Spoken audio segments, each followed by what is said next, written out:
김상훈 의원님 질의해 주시죠. 예. 저는 국민권익위원회 박종민 부위원장님께 제가 여러 가지 좀 설명을 하고 질의를 드릴게요. 네. 김정숙 여사의 여러 가지 의혹을 한번 짚어보도록 하겠습니다. 첫 번째는 2018년도 10월 달에 한글 로고 타입에 기증받았던 샤넬 재킷 옷을 프랑스 방문 시에 착장을 하고 방문을 합니다. 이 옷은 기증을 받았기 때문에 대통령 기록물 보관소에 보관되어야 될 옷이지만 개인적으로 사유화해서 착장해 갔기 때문에 분명히 법령 위반입니다. 2018년도 10월 달에는 전 국민이 납득하지 못할 그런 일이 벌어졌습니다. 대통령 전용기에 대통령이 타지 않고 김정숙 여사가 혼자 타고 인도 타지마할에 외유성 방문을 합니다.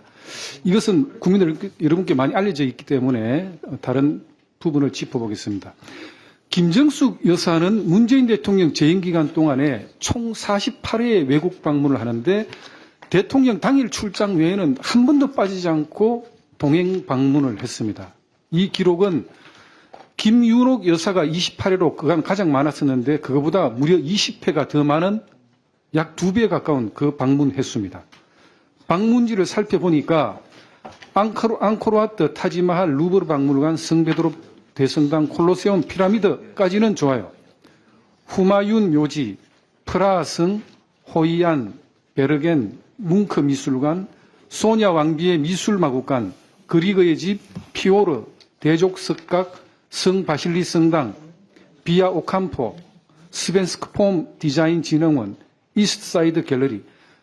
왜 이거를 나열을 하냐 하면 통상적으로 외국 정상들이 방문했을 때는 관례적으로 방문하지 않는 지역인데 이런 방문지를 일일이 김정숙 여사가 찾아갔는데 김정숙 버킷리스트의 진실이라는 저자의 해석에 따르면 물론 이거는 정언도 있습니다. 문재인 대통령의 해외 순방은 국익정진의 외교 목적이 아니라 김정숙 여사가 가고 싶은 지역을 골라서 해외 순방 일정이 결정되었다는 구체적 정황을 제시했다는 것입니다. 도대체 이런 일이 있을 수가 있습니까? 2019년도 6월 달에는 김정숙 여사가 대기업 총수들을 청와대에 오찬 소집을 합니다. 대통령도 아니고 대통령 부인이 대기업 총수를 오찬 소집을 해요. 이거 국민들이 납득할 수 있는 일입니까? 2022년까지 김정숙 여사가 앞서 열간 수많은 해외 방문지에 착장했던 외국 유명 브랜드 또는 강남 유명 디자이너들이 만들었던 의상을 수십 벌 구입해서 착장해서 해외 방문을 하는데 여기에는 한국은행 신권, 막 찍혀져 나온 한국은행 신권 수천만 원이 수차례 관봉권 현금으로 지급됩니다.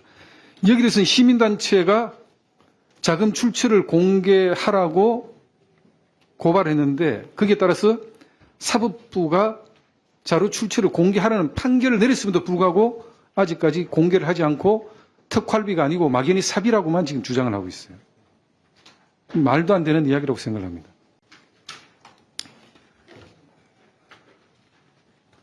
그 다음 딸 사위 의혹도 있죠.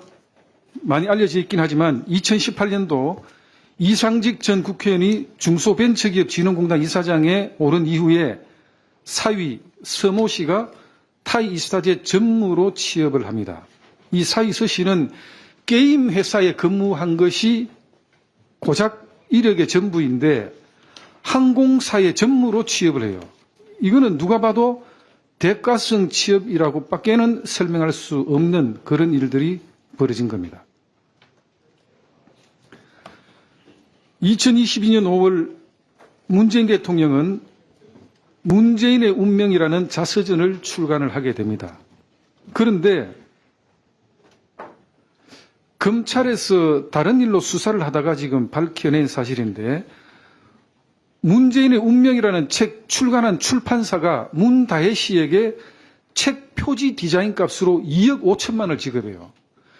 책 표지만 디자인한 값으로 2억 5천만 원을 지급합니다. 그중에 물론 5천만 원은 빌려줬다고 하지만 책을 10만 권 팔아야 인세가 한 2억 정도 들어올까 말까 하는데 이 책 표지 한 장 디자인한 값으로 문다혜 씨에게 2억을 지급을 했어요. 이거 국민들이 상식적으로 도저히 납득할 수가 없는 일입니다.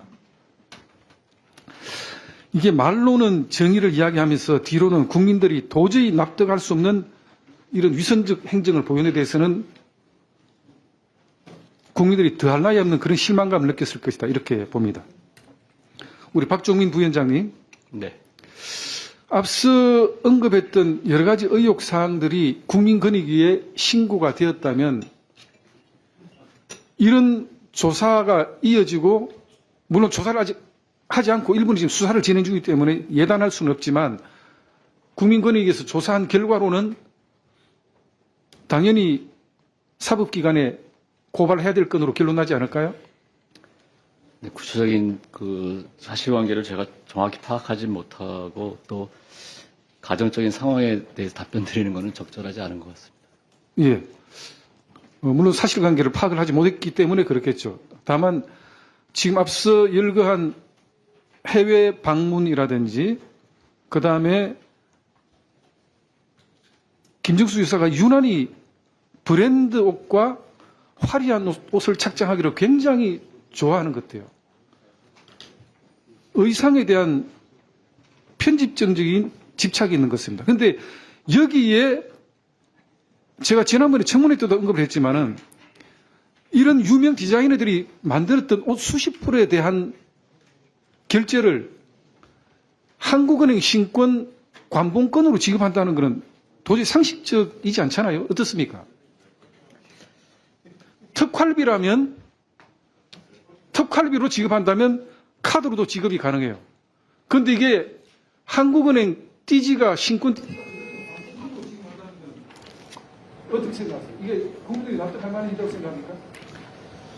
만약에 법에 어떤 그 의율이 된다면 그 사법당국에서 아마 잘 처리할 것으로 생각되지만 저는 개인적으로 개인의 의견을 피력하는 건 적절하지 않다고 생각합니다. 예, 수고하셨습니다.